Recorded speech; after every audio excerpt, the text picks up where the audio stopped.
우리 성경 말씀 히브리서에 있는 말씀을 같이 보겠습니다. 우리 신약 성경 히브리서 저 마지막 부분에 있습니다. 사도 바울 서신 가운데 가장 마지막에 히브리서 4장 15절 16절 신약 성경 356쪽 또 400쪽에도 있네요. 히브리서 4장 15절 16절 우리 찾으셨으면 우리 같이 읽어보겠습니다. 우리에게 시작. 우리에게 있는 대제사장은 우리의 연약함을 동정하지 못하실 리가 아니요 모든 일에 우리와 똑같이 시험을 받으시니로되 죄는 없으시니라. 그러므로 우리는 긍휼하심을 받고 때를 따라 돕는 은혜를 얻기 위하여 은혜의 보좌 앞에 담대히 나아갈 것이니라. 아멘.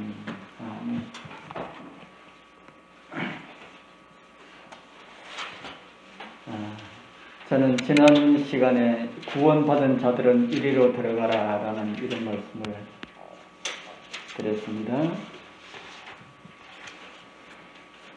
뜰에서 믿음으로 구원받은 자들, 다시 말해서 허물과 투성이뿐인 백성들을 구원해서 황금으로 만들어 준 자들, 그들은 성소로 들어갈 수가 있다는 말씀을 우리는 말씀을 통하여서 확인하였습니다. 이것은 다른 말로 하면 성소뜰에서는 어린 양의 피로 의롭게 된 자들, 그렇게 의롭게 된 자들이 성소로 들어갈 수가 있음을 성서는 우리에게 가르쳐주고 있습니다. 그런데 성경에 보면은 참 안타까운 말씀들이 많이 있지요. 에레미야 애가 4장 1절에 보면은 슬프다. 어찌 그리 금이 빛을 잃고 정금이 변하였으며 성소의 돌이 각 거리머리에 쏟아졌는고. 무엇에 대한 기록을 하고 있는 말씀처럼 보입니까? 이스라엘이 멸망하고 난 다음에 그 황폐한 성전을 바라보면서 예레미야가 애가를 지었지요. 무엇이 빛을 잃었다고 합니까? 금이 빛을 잃었다. 옛날 제가 시계 장사를 할 때에 금방에 많이 다녔지요. 하루는 금방에 가서 이 장사를 하고 있는데 한 부인이 목걸이 같은데 가지고 와서 하는 말이 금이 변색이 됩니까? 그래요. 그러니까 그 사장이 금은 변색이 되지 않습니다 하니까 자기 목걸이를 이렇게 주면서 왜 이렇게 금이 변색이 됩니까? 그래요. 그러니까 사장이 받아가 보더니만은 이거는 금이 아닙니다 그랬어요.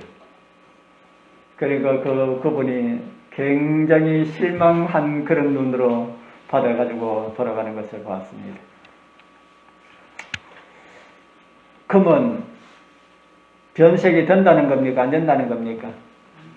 금은 변색이 안 되는 줄로 알고 있는데 오늘 에레미야 애가 4장 1절에 보니까 금이 어떻게 했달까요? 금이 빛을 잃고 정금이 변하였다. 무슨 말씀입니까? 진짜 금보다 사람이 낫습니까? 못합니까? 진짜 금보다 하나님 백성들이 더 나은 존재입니까? 못한 존재입니까? 더 나은 존재지요.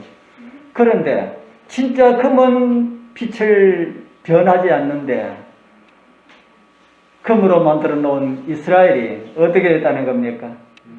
이스라엘이 쓰레기가 되었다. 오늘 우리는 다니엘서 2장을 통해서 금이 쓰레기가 되어가는 모습을 보게 됩니다. 세상은 이렇게 흘러갈지라도 누구는 그래서는 안 됩니까? 세상은 이렇게 황금이 쓰레기로 이렇게 변질되어 가더라도 누구는 그렇게 해서는 안 됩니까? 하나님의 백성들은 그렇게 되어서는 안 되지요. 그런데 이스라엘이 그렇게 되었다. 그래서 성소가 회파를 당하였습니다. 바벨론이 이스라엘을 침공하였을 때에 성소 안에 있던 그 황금으로 성소 벽을 다 이렇게 입혀놓은 그 모든 것을 이 바벨론 나라에서 다 벗겨갔습니다. 이스라엘 백성들이 그렇게 되었다는 것이죠.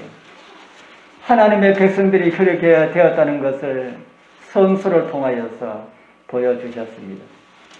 그러나 하나님께서는 다시 예수 그리스도를 통하여서 하나님의 백성 된 자들에게 희망을 걸고 계십니다. 믿음으로 의롭게 됨으로 다시 금으로 만들어 주셔서 성소로 초대하고 계신다 하는 겁니다.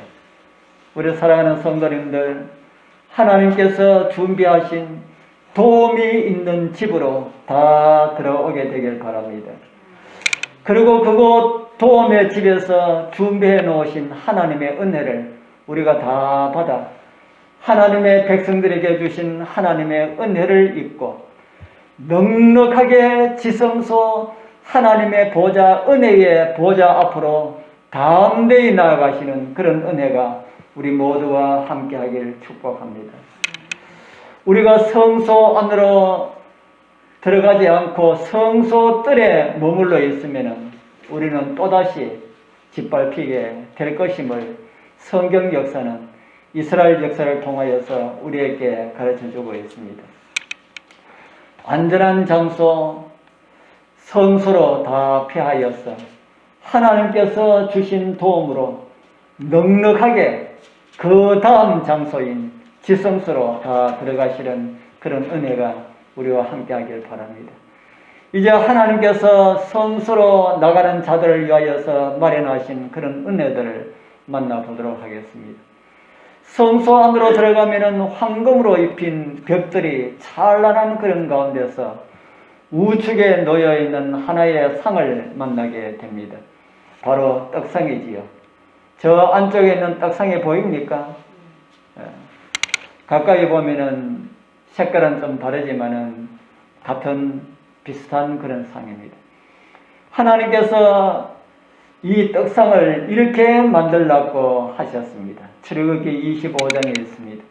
좀 길지만은 우리 같이 한번 읽어보겠습니다. 너는 시작.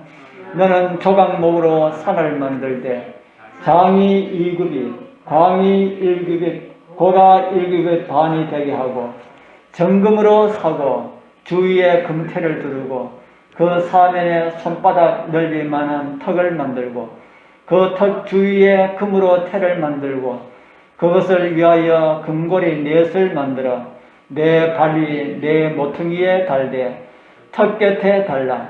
이는 상 매일 채를 깰 곳이며 또 조각목으로 그 채를 만들고 금으로 살아 상을 이것으로 맬 것이니라. 너는 대접과 숟가락과 병과 붓는 잔을 만들되 정금으로 만들지며 상위에 진설병을 두어 항상 내 앞에 있게 할지니라. 참 복잡합니다.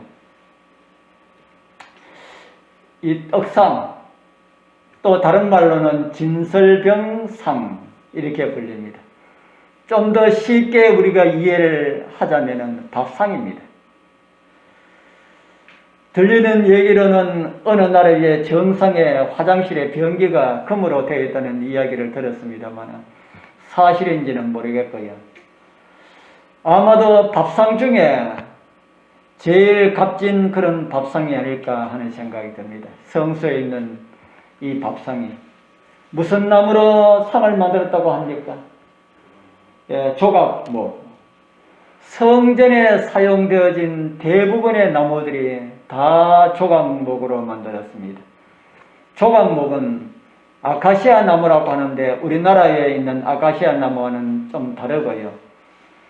그 질은 비슷하다 합니다. 매끄럽지 못하고 거친 그런 나무의 모습이 죄인을 상징하기에 아주 적합한 그런 나무라고 합니다. 모형을 다 갖추면은 그 상에다가 이렇게 조각목으로 다 만들어 가지고 정금으로 입히라고 하였습니다.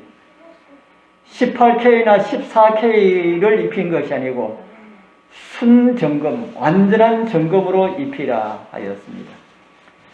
그리고 상 주위에는 금태를 두르고 턱을 만들고 턱도 정금으로 입히라 합니다. 상 중간 정도에는 금으로 다시 턱 비슷하게 만들어 가지고 그 턱에다가 운반용 금고리 넷을 만들어라 합니다. 이 정도의 밥상이라면 좀 괜찮은 밥상이라고 할 수 있겠습니까? 누구를 위해 준비해 주신 밥상입니까? 누구를 위하여서? 그곳에 있는 밥상이 누구를 위한 밥상일까요? 예수 그리스도의 보혈을 믿는 믿음으로 구원받아 중생의 씻음을 하고 성소로 초대받은 사람들을 위하여서 준비해 주신 떡상이다 하는 겁니다. 그리고 그 위에 떡을 진설한다 해서 위에 떡을 진설병이라 하고 진설병 상이라고도 하지요. 떡은 한 줄에 6개씩 12를 진설하였습니다. 이 떡은 무엇을 상징하는 것일까요? 예, 요한복음 6장 32절에 이런 말씀이 있습니다. 예수께서 이르시되 내가 진실로 진실로 너희에게 이르노니 하늘에서 내린 떡은 모세가 준 것이 아니라 오직 내 아버지가 하늘에서 내린 참떡을 너희에게 주시나니 하나님의 떡은 하늘에서 내려 세상에게 생명을 주는 것이니라. 저희가 가로되 주여 이 떡을 항상 우리에게 주소서. 예수께서 가라사대 내가 곧 생명의 떡이니 내게 오는 자는 결코 줄이지 아니할 터이요 나를 믿는 자는 영원히 목마르지 아니하리라. 내가 곧 무엇이라고 합니까? 내가 곧 생명의 떡이다. 출애굽 시대에 하늘에서 내려준 떡은 모세가 준 것이 아니라 누가 준 것이라 합니까?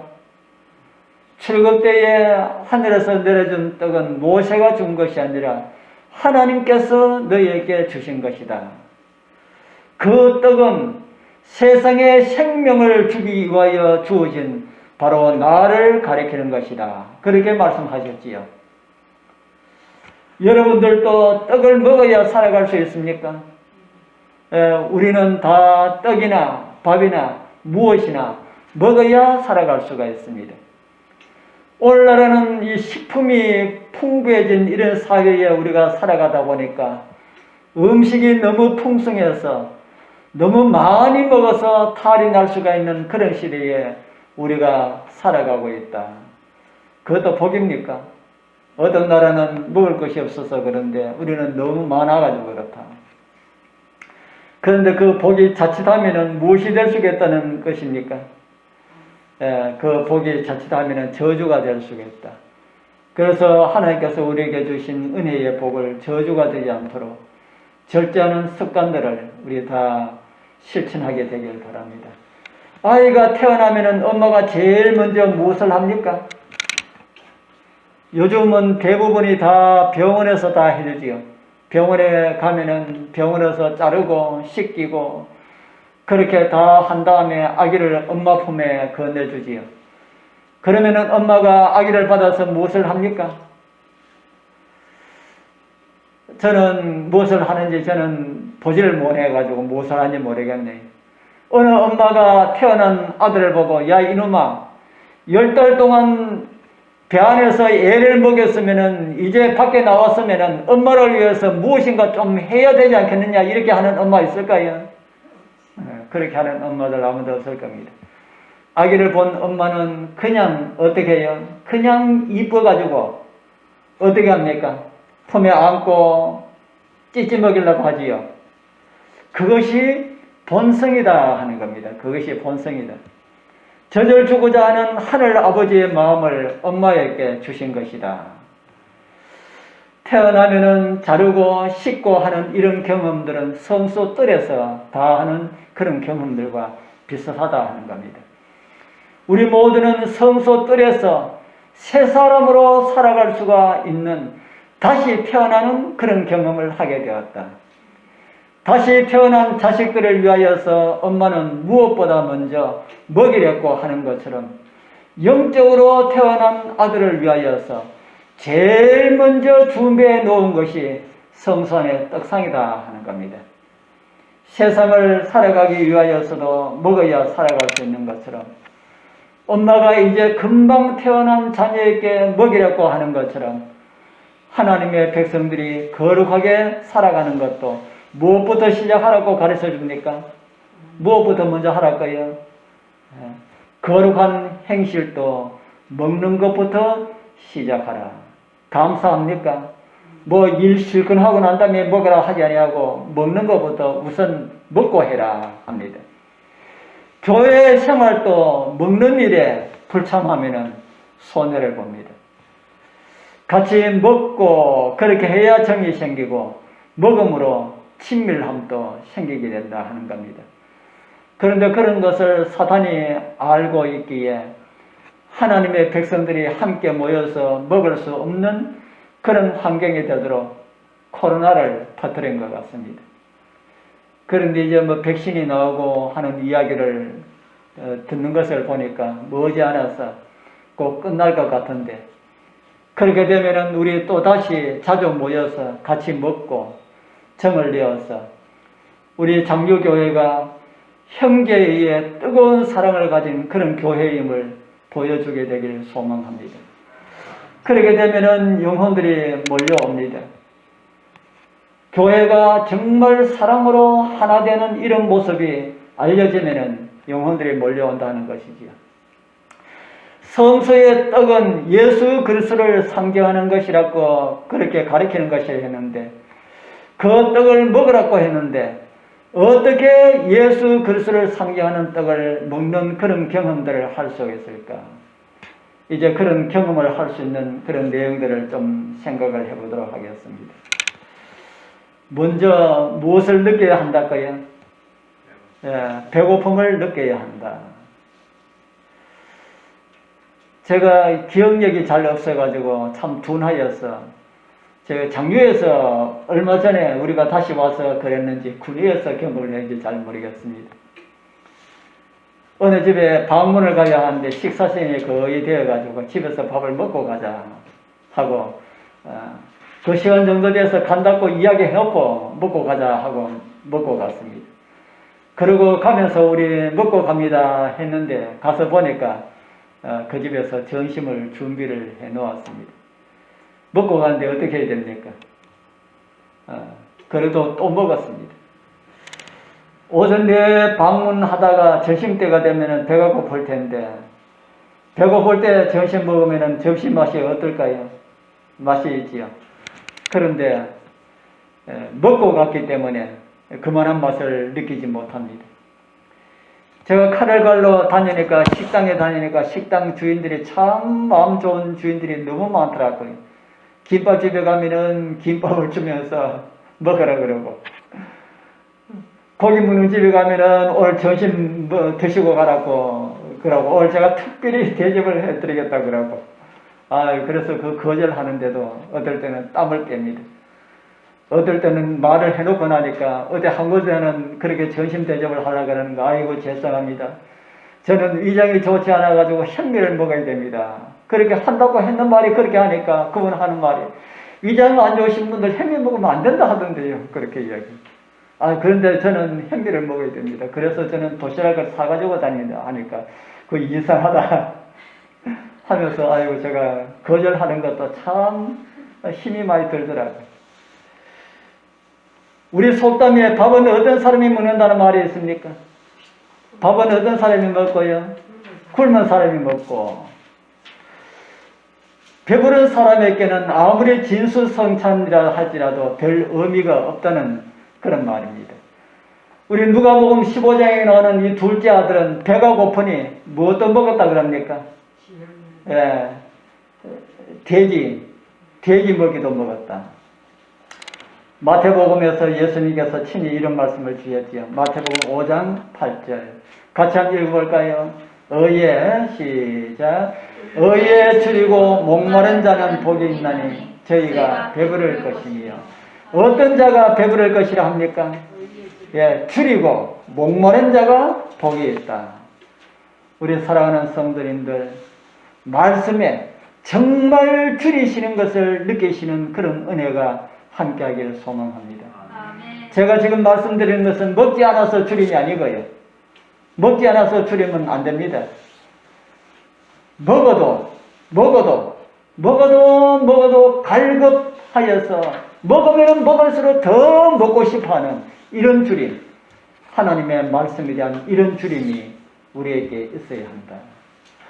그런 갈급함의 줄임이 우리 모두에게 있길 바랍니다.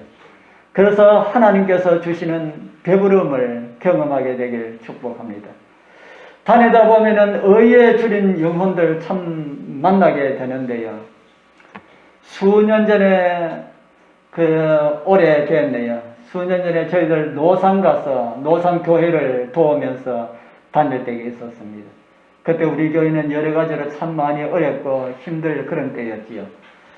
안식일에 제가 가서 함께 예배를 드리고 오후에 방문도 하고 그랬는데, 한 곳에 방문 갔더니만은 집사람하고 둘이 갔더니만은 그 집에서 부부가 얼마나 우리를 반가워하는지 참 반가워하고 그랬어요. 그래서 아이고 오늘 진짜 한 사람 만났구나, 한 가정 만났구나, 그렇게 생각하고 아무 영문을 몰라서 한참 같이 이야기를 해보니까 자기들은 하나님을 믿고 싶었는데 누가 인도해 주는 사람이 없어서 교회에 갈 수가 없었다 하는 겁니다. 그래서 두 부부가 이야기했다고 합니다. 누가 이 산골짜기까지 전도하러 오겠느냐. 그래서 누구든지 오기만 하면은 우리가 따라 교회 가자 하고 의논하였다고 합니다. 그래서 우리가 갔더니만은 어제 그제 교회에서 전도하러 와서 이야기를 해가지고 우리 그 교회에 나가기로 했습니다. 얼마나 아쉽던지 나가면서 참 아쉽다. 우리가 지난 안식일 여기 왔으면은 우리 교회에 나올 텐데, 그런 생각을 하면서 돌아갔습니다. 여러분들, 우리 장교에도 그런 사람들이 있을 겁니까? 있겠습니까? 장교에도 그런 사람이 있을 거라는 생각이 듭니까? 예, 저는 그런 사람이 참 많이 있을 것이라는 생각을 합니다. 가면 갈수록 더 많이 있을 것이다. 하나님께서 하나님의 성령으로 준비된 영혼들을 만나게 해 주실 것이다. 그렇게 저는 생각합니다. 배고픈 사람, 굶주린 사람은 이것저것 가립니까? 안 가립니까? 가리지 않죠. 아무거나 있으면은 먹으려 합니다. 그런 사람들, 다른 사람이 먼저 가서 그래서 정말 진리를 잘 가르쳐 주면은 영생의 소망이 있을 것인데, 그게 아니고 잘못 가르쳐 주면은 영원히 멸망으로 가도록 하는 그 일을 우리가 부지런하지 못해 가지고 그렇게 익은 딸기를 놓칠 수가 있다 하는 것이지요. 우리 성도님들, 우리는 말씀에도 줄여야 하지만은 영혼에도 좀 줄여야 합니다. 어디에 줄여야 한다고요? 말씀에도 줄여야 하지만은 영혼에도 줄이는 그런 삶을 살자. 줄인 자가 뭐 할 것이라 그럽니까? 줄인 자가 배부를 것이다. 우리 사랑하는 성도님들, 하늘 양식에 그리고 영혼에 배고파하는 그런 은혜가 있기를 소망합니다. 성소에는 무엇이 준비되어 있다 그럽니까? 성소에는 무엇이 준비되어 있어요? 배고픈 사람들을 위한 생명의 양식이 준비되어 있다. 주님 마련하신 떡상에서 생명의 떡을 마음껏 섭취하고 영적으로 건강함을 얻고 유지하게 되길 바랍니다. 두 번째는 예수님께 나와야 합니다. 다른 말로는 떡상에 있는 성소로 들어가야 한다 하는 것이지요. 내가 줄이다라고 하면서 배고픈 줄 알면서 가만히 있으면은 누가 떠다 먹여주지 않는다 하는 겁니다. 주님께서 친히 하신 말씀 가운데 이런 말씀을 하셨습니다. 요한복음 6장 35절 예수께서 가라사대 내가 곧 생명의 떡이니 그 다음에 같이 읽어보겠습니다. 내게 시작 내게 오는 자는 결코 줄이지 아니할 터이요. 내게 오는 자 내게 오는 자는 뭐하지 않을 것이라 합니까? 결코 줄이지 않을 것이다. 아무리 귀한 생명의 떡이 준비되어 있어도 성소로 들어가지 않으면 먹을 수가 없다 합니다. 그러면 성소로 들어가는 경험은 어떻게 할 수 있을까요? 물리적인 어떤 장소만을 이야기하는 것은 아닐 것입니다. 왜냐하면 그 성소는 지금 없으니까요. 그럼 우리는 어떻게 성소로 들어갈 수가 있을까? 성소는 예수 그리스도를 상징하기 때문에 예수님과 함께하는 것을 의미한다고 볼 수 있고요. 그 다음으로는 성소에 들어와 있는 상태의 삶을 살아가면은 성소의 경험을 할 수 있다고 저는 그렇게 이해를 하고 있습니다. 어디에서나 우리는 성소 안의 경험을 할 수가 있다. 교회에서도 할 수가 있고 우리가 가는 집에서도 그런 경험을 할 수가 있다 하는 겁니다. 어떻게 생명의 떡을 먹을 수가 있습니까? 생명의 떡, 성경 말씀을 읽고 연구하고 명상함으로 떡을 먹을 수가 있다. 우리 사랑하는 귀하신 예수 그리스도의 보혈로 구원받으신 성소 뜰의 경험을 하신 우리 성도님들, 코로나로 인하여서 성소에 나올 수 있는 이런 기회들이 좀 적을지라도 내가 있는 곳을 성전을 삼으시어서 주님께서 나의 건강과 생명을 위하여 마련하신 생명의 떡으로 생명을 유지하고 하늘까지 갈 수 있는 넉넉한 은혜들 받게 되길 축복합니다. 세 번째는 믿으라 라고 말씀합니다.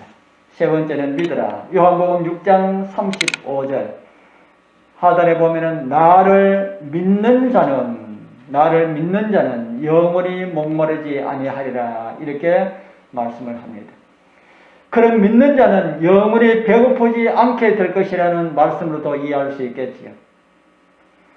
뭐 그럴까요? 이렇게 하면은 유익을 얻지 못한다는 겁니다. 주시는 말씀을 무조건 받아들여서는 안 되지만은 검토를 해보고 난 다음 이것이 진리의 말씀이라는 확신이 들면은 조건 없는 믿음으로 영원히 목마르지 않는 그런 은혜의 샘을 발견하여 영적 갈급함을 해결하는 그런 은혜가 우리 모두와 함께 하길 바랍니다. 네 번째 또 하는 말씀을 드립니다. 말씀을 통하여서 섭취할 수가 있다. 아까 잠깐 말씀을 드렸지요. 성소 안의 떡은 예수 그리스도를 상징하는 것이고요.